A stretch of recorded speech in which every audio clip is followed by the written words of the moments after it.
From KATU News, this is Your Voice, Your Vote with Steve Dunn.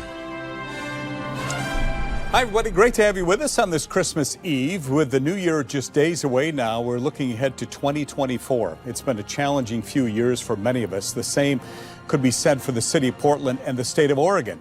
Are we turning a corner, or what can we expect in the year to come? Here to answer a lot of the questions about 2024 is Oregon Governor Tina Kotek. And Governor, thank you for being on the program. We appreciate your time. Happy holidays, I know you got lots going on these days. Good to see you. We're doing this interview in Portland. You know the city very well. You lived here before getting the governor's office. I've been doing city and crisis stories in Portland for a long time. I hear a lot of folks who have concerns about what's happening with the homeless crisis and mental illness, addiction, and so on. Many people are afraid to go downtown Portland. I'm sure you've heard that as well. Yeah. There's the economic downturn we're seeing in Portland's Central City. I know you've got a lot going on with that and Yes. talked about the Central City and your plan. We're going to talk about that coming up as well. But first of all, I want to ask you a question. How would you describe the city of Portland right now? Recovering, getting safer, people coming together to solve problems. I think you really feel it when you're down there now. I've heard it from people. They're like, oh, I feel like things are getting better. Is it totally fixed? No, but it's feeling better. And that I've heard directly from individuals. How did Portland get to this point, do you think? What every major city in the country is dealing with this, right? The pandemic threw us all for a loop. How people do business has changed. And when you have a central city that is so reliant on office workers coming in every day, that has changed. We all know that. The world changed. Portland was impacted. We've also seen the addiction crisis. Fentanyl is a dangerous addictive drug, and it's really affected the central city. We've seen the challenges of the cost of housing and why we've seen so many more folks living outside. So it's a combination of things, but here's what I know. People are ready for change. They want things to be different, and that's why we organized the Central City Task Force, which we can talk about. But Portland is not unique, and it has some challenges that I think are specific to Portland because of how we've built our city. I want to talk about that task force, too, because you got those folks together, and you said, let's improve Portland. Yeah. Let's come up with some solutions here. Why did you feel the need to intervene? Unusual for a governor, no doubt about it.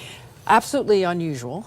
And in my visits around the state on the One Oregon Listening Tour, I heard from Oregonians, no matter where they lived in the state, were like, what's going on with Portland? Portland needs to be strong. It needs to be successful. It's that gateway for visitors, for business. It's really important for it to be successful. So I heard that from around the state. Helping the central city be successful is a statewide issue. So that's number one. Number two, sometimes it just helps to have another person in the mix trying to get folks moving forward. I've been meeting with Mayor Wheeler, Chair Vega-Peterson since the beginning of the year. We have been trying to rebuild a partnership between the state, the city, and the county. And that task force was saying, we got a lot of good ideas, some good things are happening, but we need a very specific action plan for the new year, and that's what we did. So maybe unusual, but sometimes the role of the governor is to get folks together, convene, collaborate, and get things moving forward. It was one of the reasons you stepped in, because we know that they don't have the greatest history of working together, the city and the county, particularly when it came to homelessness. It's been a little rough. It's been a little rough. Yeah. Is that one of the reasons you jumped in and said, I need to help these folks through this process? I want everybody to be successful. I think the county is working hard, the city is working hard, the state has a role. I'll give you one specific example. We heard early on when I came into office that Portland was having trouble getting officers hired and through training. I've hired a new director at the Police Standard and Safety Training Agency, DPSST. They've added extra classes. We're actually doing things we've never done at the state to make sure law enforcement officers can get through their training. And that was in reaction to what we were hearing from Portland and around the state. That's one way the state can be helpful for something that has a local impact. Should the legislature have done more about Portland's problems over the last few years while you were Speaker of the House?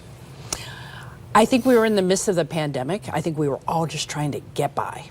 And then the pandemic kind of moves on, and here we are. We told a lot of people, live in your tent until we could figure out what's going on, all right? And then the pandemic wrapped up, and we're all like, wait a minute, we still have a lot of people living outside. So That's why my homelessness emergency was critical. It's like, we have to be more serious. We have to be more focused. And Portland is just one piece of that. I want to talk about some of the task force recommendations we have here. Among them, declaring a 90-day fentanyl emergency, banning the public use of drugs, enhancing law enforcement, creating more shelter space, cleaning up the city, bringing down the plywood in downtown Portland, declaring a moratorium on new taxes. Do you see all these recommendations being implemented? That's the point. Right. Yes. There were a lot of ideas that came out of the task force, and if people have time, they can see all the ideas that were generated. They're all online, and you have to pick your priorities, right? If you try to do everything at once, you're not going to be successful. So we landed on those 10 top priorities that were introduced at the Oregon Business Summit around the fentanyl crisis. Let's talk about that one in particular. I want to start there anyway. That's a good place to go. So community safety, interwoven in all the conversations about the city, whether it was graffiti or litter or, getting people back downtown. Because of the nature of fentanyl and all the kind of disparate activities that are going on, it became clear that we had to bring a tighter focus to what everybody was doing. And that's why we came up with the idea of, if each government declared an emergency around the fentanyl crisis, that gives us all the flexibility to move staff differently, move resources differently. And I'm really anticipating a coordinated space on a regular, if not daily basis, saying, what is everybody doing? How are we building relationships with people who are using, who need to get into treatment? How are we make sure our small business owners get the response they need when they have a problem? That's how you do it. You get an emergency declared, you get everybody working in a coordinated fashion. The nature of this crisis demands something like that. So you think something will come out of it? A lot of people, they hear state of emergency and they think nothing's going to come from this. It's just something politicians say. But you believe something concrete will come from the state of emergency. I'm in this to make change. I am, this is not a performative action of saying we've put some stuff together, everyone's going to sit back. There's a lot of work to do. People should look at those recommendations as the first milestone. We put together a bunch of Portlanders, hundreds of Portlanders together in 4 months to say, what are our top priorities? What's achievable in the first 6 months of 2024? That's where we're going to be focusing. And it's my job to work with the city and county to get that done. I want to talk about Measure 110. Big issue around here. You know that. Allowed for the criminalization of small amounts of hard drugs. We've seen open drug use in Oregon. How important is it that lawmakers pass legislation in February's short session to ban public use of drugs? It's very important. Voters did not vote to say it's okay to use drugs out in public. We don't allow it for alcohol. We don't allow it for marijuana. Why would we allow it for other types of drugs? So unintended consequence of 110 needs to get fixed. The other big piece you're going to see from legislators, hopefully, is some fixes for law enforcement to go after the people who are selling. This is a two-pronged approach. I want to make it really uncomfortable for people to sell drugs in downtown Portland. That's not the city we want to see. So how will that work? Well, we've already brought more, we brought the Oregon State Police to work side by side with the Portland Police on bike patrols. It's already having an impact, right? So you enhance the presence of law enforcement. Well, I like to say more trained adults keeping an eye on things, more outreach workers, more peer support workers who are dealing with folks who do need to get into treatment and want to get into treatment. You do the law enforcement side, you do the treatment side, and together we're going to see that drug use, that open drug use go away. Do you think the public ban will, any doubt it will pass? Well, what I'm hearing from legislators, and they have a joint legislative committee, is they're very focused on that, more tools for law enforcement, but also making sure that treatment is available for the people who need it. This is a public health issue, not just a law enforcement issue. If lawmakers don't pass legislation, we could see a measure on the 24 ballot to repeal it altogether. Does that concern you at all, that the folks will throw this on here, and people who've watched what's going on in downtown Portland will say, we got to get rid of this thing and we'll repeal it altogether? Well, people always have the opportunity to go straight to the ballot. I think legislators are very aware that this is something that could happen. I think it would be more appropriate for the legislature to come up with a full plan and then tell voters, it's like, we've taken the next steps. Let us get a chance for that to work. So we're watching very closely what the legislature's doing. Because of Measure 110, there's more funding for recovery programs out there right now. We know that. What can be done to get more people into treatment programs right now? Like I said, fentanyl is a very dangerous drug. It's very hard. It has changed, this is across the country, how we do treatment. One of the things we know that works is when people start building relationships with folks who have had the same lived experience, that they are more likely to then say, hey, I'm ready to get into a treatment program. And so more peer outreach workers. That's the one really great thing about Measure 110, has provided for the first time some very flexible resources to bring individuals who have had that experience onto the streets to talk to people who are living through the same thing now, who need a helping hand, right? Someone has to be ready to go into recovery. And when they're ready, they need to know where to go. And that relationship on the street is going to be really important. Should there be some sort of legal requirement that these people get help? I know, people say that, but I think the research says mandatory treatment is not what works. What works is creating all the environment for someone to make the right choice. But I do believe that some deflection and diversion programs that we've had in the past to put things more squarely in front of people does help. I don't think we want to go back to throwing people in jail. What we want is making sure that pathway to recovery is a lot stronger and a lot clearer for folks. Do you think Measure 110 should have been higher on your priority list when you became governor? Well, it's been a priority all along. I think, if I can be honest with Oregonians, we have had a very fractured behavioral health system for many, many years. Measure 110 is only one part of it. So I especially think going into next year, we have to spend more time trying to figure out how are the resources working? Do we have the staff to do the work? I think the workforce issue alone is substantial. We could set up new beds tomorrow physically, but we don't have the people to actually do the work. So there are a number of things going on. And what I know is, and I heard this on our visits around the state, there are a lot of Oregonians who are impacted by drugs right now. Their family members, they've seen their family members and friends die, and we as a state have to be more coordinated in our response to keep people from dying, to help make sure that no matter where they live, they have a place to get into care. That's what we're working on. That's the goal. I want to talk more about the police presence you mentioned. Yeah. What do you think as far as numbers go? Because I do agree with you. I think people, to go downtown, they need to see police presence. They need to feel there's security down there. What are you seeing as far as numbers goes? Do you have a number in your mind? I think the walking beats that the mayor and Portland Police have put into effect for the holiday season is something we want to continue. Now, there are resource challenges when you have more folks working in the downtown core versus the rest of the city.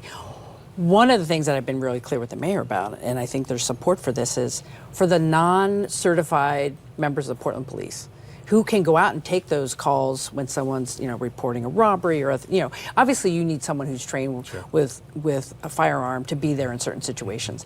But we have to use every member of Portland Police to the maximum efficiency that we can while we get more certified officers in the queue for hire.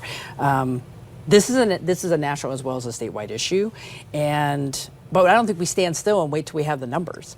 Let's use everybody we have better and get more folks in the pipeline. The task force also recommended more shelters for the Yes, they homeless, did. including daytime spaces. What are other recommendations under consideration when it comes to addressing that particular issue? The two big issues that came out of the task force were, as the city's ordinance probably goes into fuller effect about daytime camping, we need a safe place for people to go.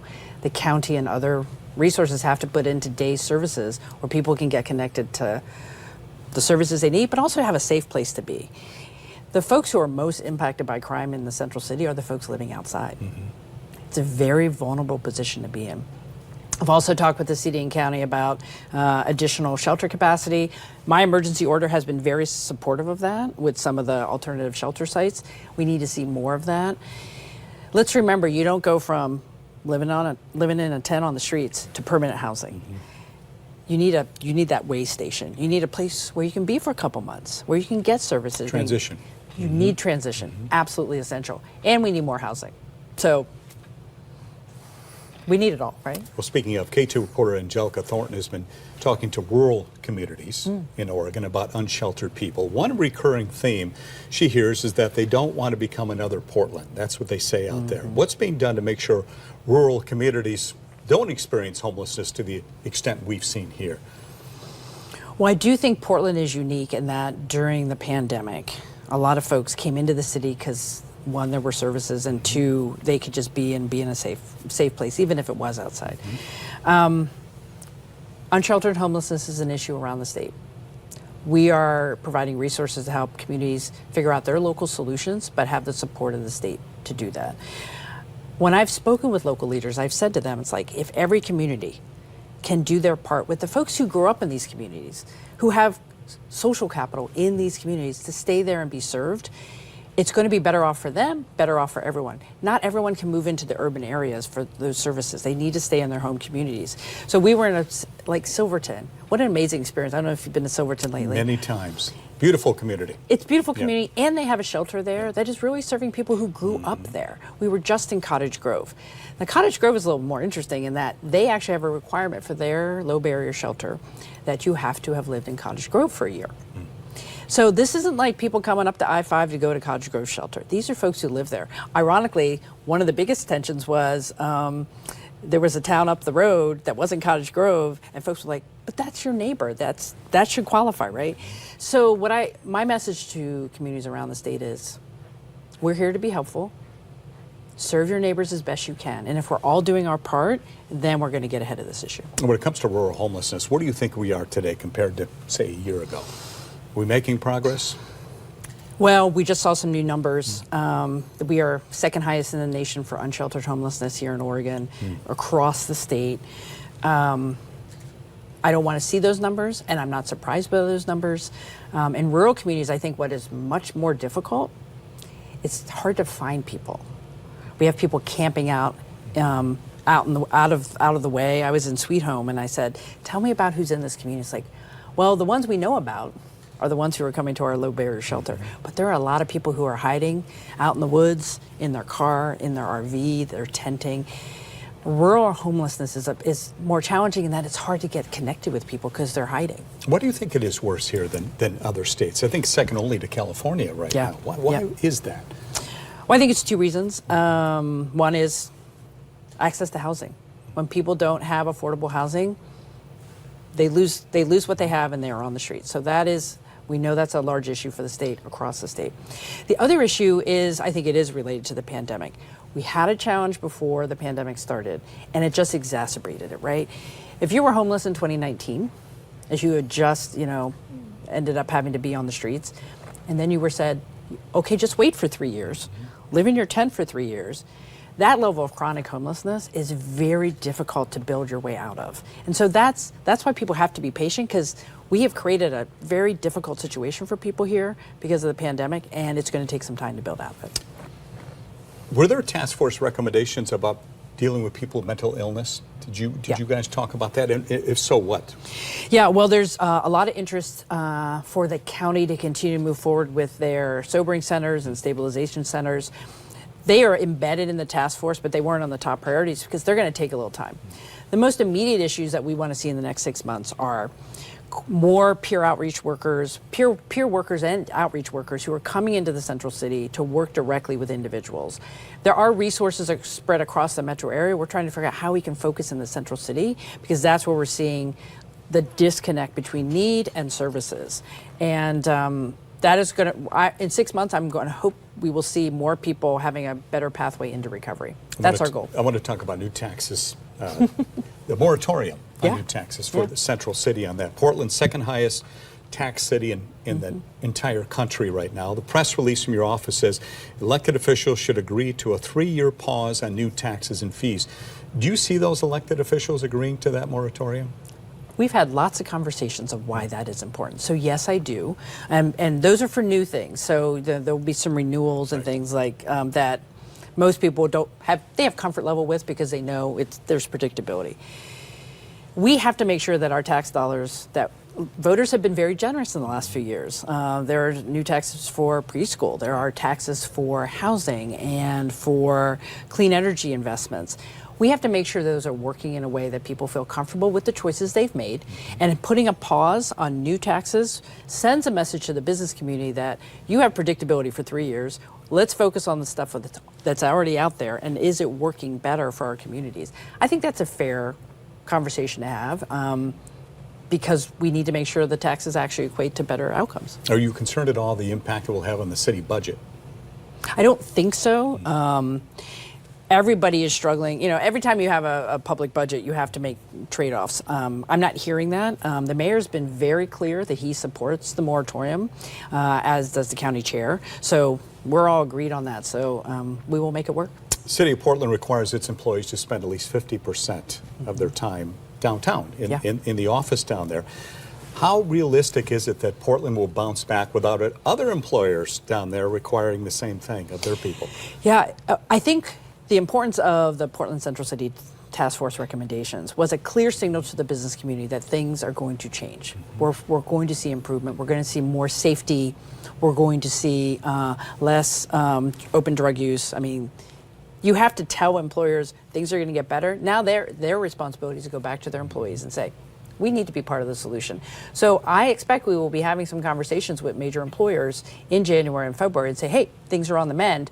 You need to get your people back. Do you think you'll be having those one-on-one with some Yes. of the folks down there? Yeah. Can I sit in on that?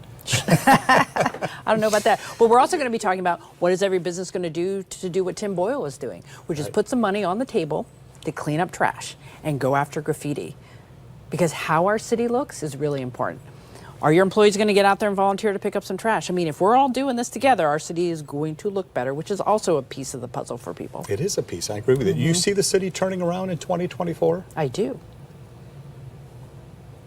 I think there's a lot of energy. I mean, what was great about the task force was, you know, we had about 50 people in the task force, but we had hundreds of people in the committees. We had thousands of people weighing in on the online survey. People want to see change. Our job is to give them a pathway. It's like, here are the things you can do to be part of the solution. It's not just about government. It's not just about the business community, and it's also the residents of the city being part of the solution. So I am optimistic. You know, I do hear from people who say they feel better about downtown now. It's starting to feel a little bit better going down there. And that's Feelings are important. I mean, feelings are important. I agree with you. And once word gets out too, you tell your neighbors it's looking better down there and so on, more people. We're going to take down those plywoods. When we have, you know, next year's, you know, Rose Festival, those big boards on the federal courthouse are going to be down. I mean, that's our goal, right? Yeah. When it looks different, people will think it's getting different. And it is. Yeah. Is there a task force recommendation that I did not mention that you wanted to talk about that will make a difference for the Central City? One of the committees that we had, which we dubbed the Optimism Committee, which was the value proposition of downtown. It's maybe not as immediate in the near term, but it is the long-term solution. What is Central City going to be? We're not going to have as many workers downtown, but we need a certain number of workers. We need more people to live downtown. And there's some major catalytic projects coming down the path for the Central City. The Broadway corridor, Lloyd Center, OMSI, Albina. There are a lot of ways to say, hey, the city's got some new things coming and people can live in the Central City. That is how it's going to change. We have to talk about the arts as well. You know, we have to give people a reason to come into the Central City, right?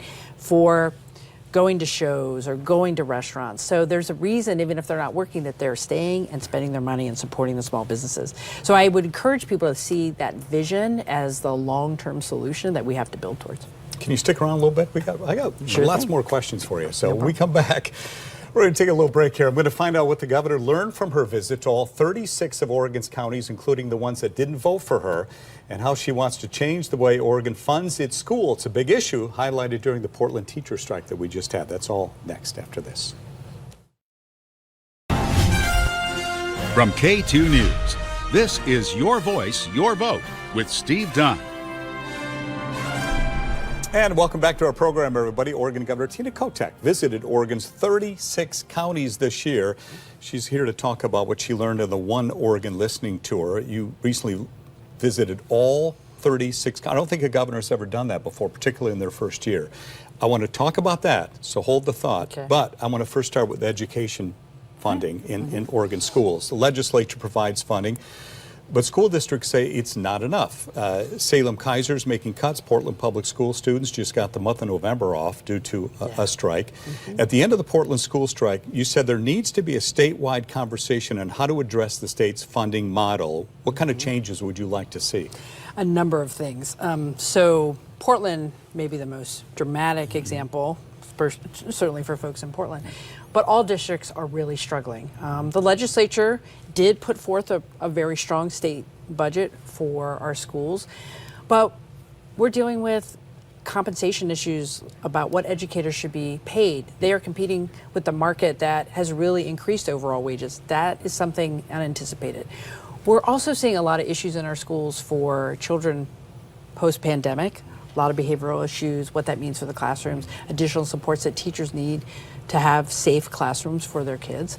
So there are just a number of things that are related to resources, but also our approach. So after the Portland strike ended, I made a couple pronouncements. One, I'm going to put together a working group on the social and emotional wellness of our students, right?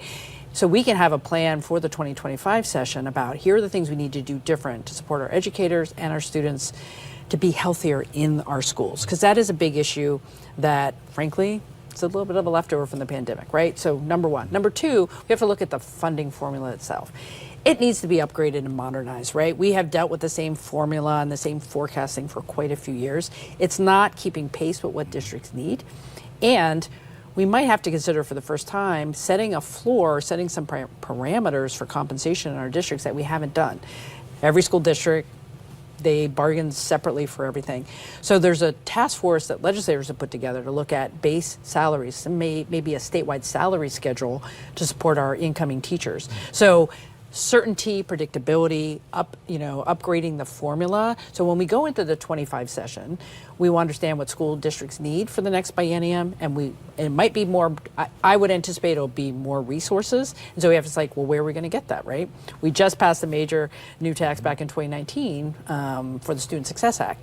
How are Student Success Act dollars being used to support the needs of our students? So it's going to be a very comprehensive conversation. The other piece that we're working on, and that will actually come up in this coming legislative session next February, is more transparency about the numbers. One of the things we saw in the Portland strike was there was a disconnect between what the district thought they had and the teachers thought the district had. So we're going to have a transparency website that can actually show money in and expenditures, so everybody's on the same page about where we actually are. You will be talking about that in February? Yes, we're going to be asking for resources to set up the website and set up the staffing so all districts and parents, the public, will all have the same information. Early education priority for you, I know that. What's on your agenda when it comes to the state's youngest Oregonians? Well, our goal is to make sure every child can read at grade level when they are ready, right? And so the legislature agreed with some significant investments for early literacy. Those grants are starting to go out to change how we teach reading in our schools. We're also working on there's a task force working on how we change the people who train the teachers.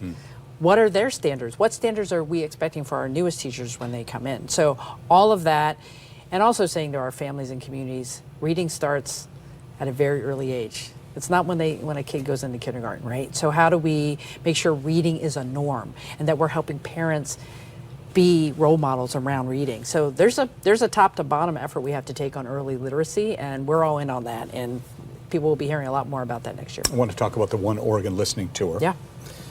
36 counties. That's a big deal. Was there a certain issue or problem that came up that caught you by surprise out there? I think, I'll be honest, I was surprised by how open people were to talking.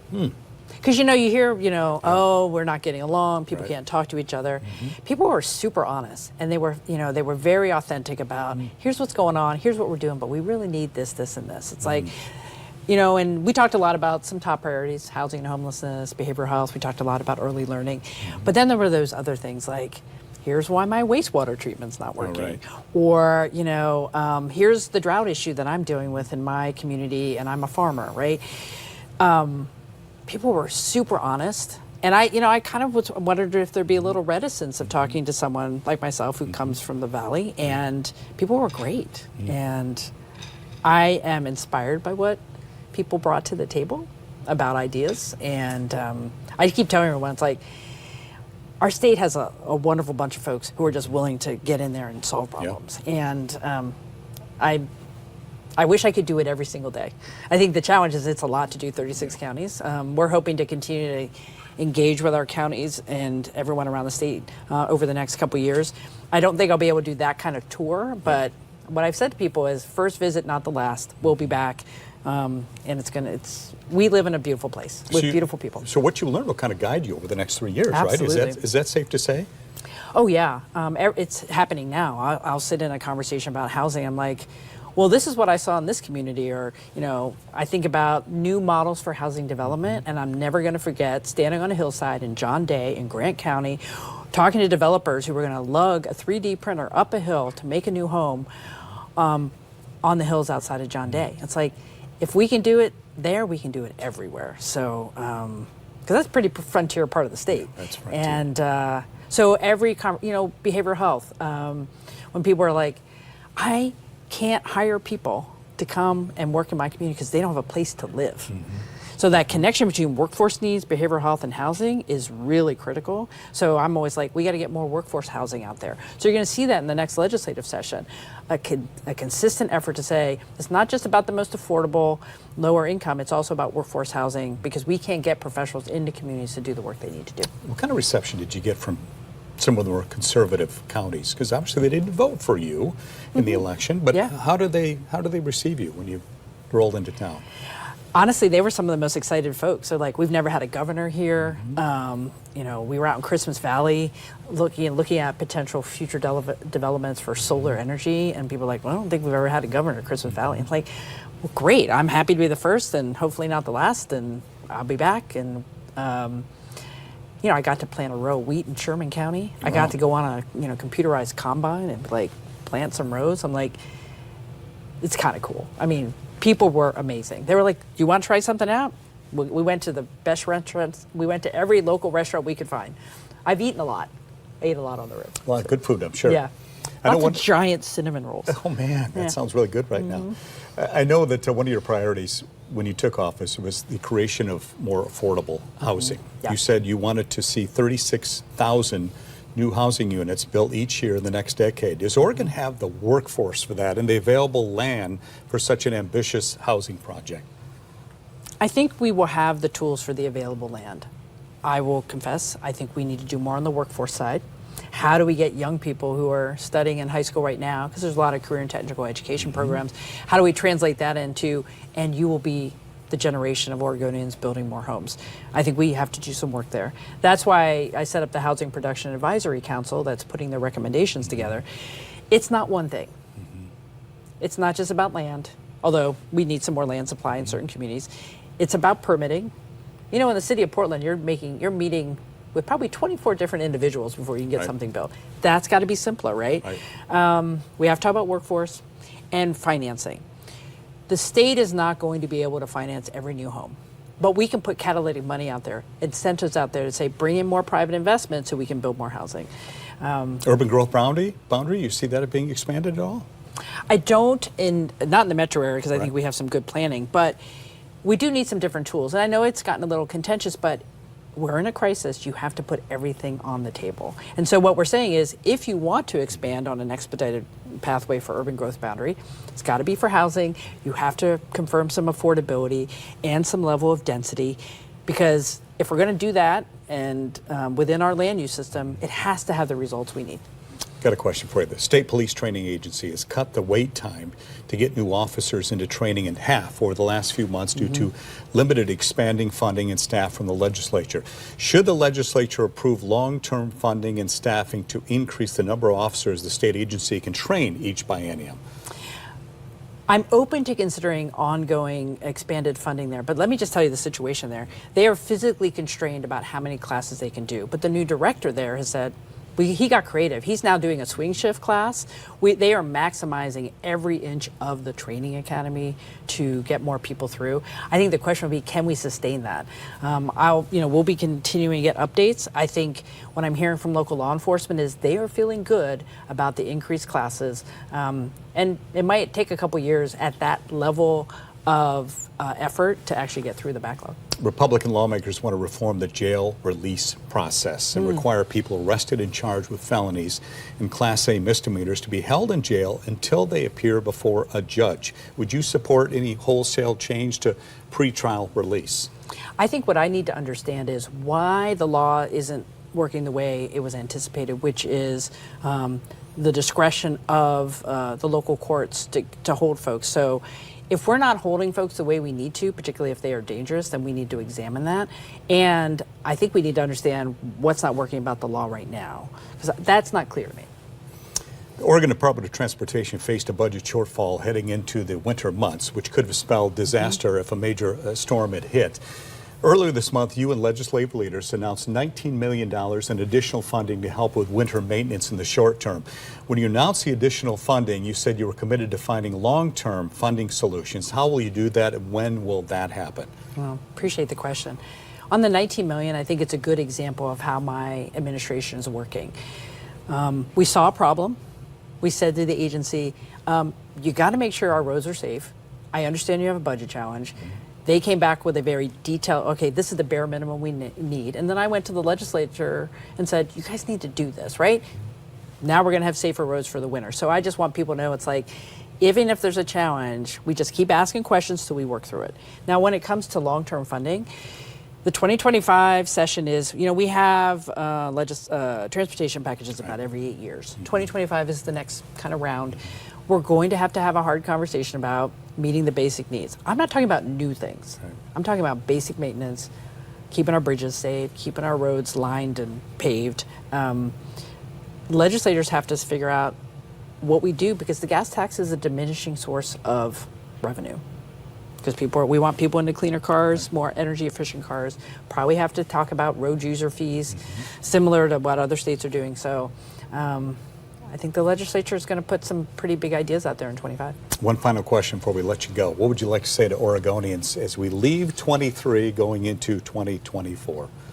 Well, first of all, happy holidays. I think we all know the world's a kind of a complicated place. And so if people can enjoy their holidays with their families, I hope they do that. I want to thank Oregonians. I think we met with almost 1,000 people on the road. Those folks who came and spoke and broke bread with me, and the First Lady who went on 30 of the 36 counties. Thank you for doing that. And I think the last thing is, I hope people will stay with me and be hopeful about the future. I think 2024 is going to see progress on a bunch of things, but we have to stick together as one state to do that. And I look forward to working with everybody. Governor Kotek, you're a busy person. You got a lot on your list, but you took the time to come in and sit with us for a great long time. So we appreciate that very much. You're welcome. Thank you.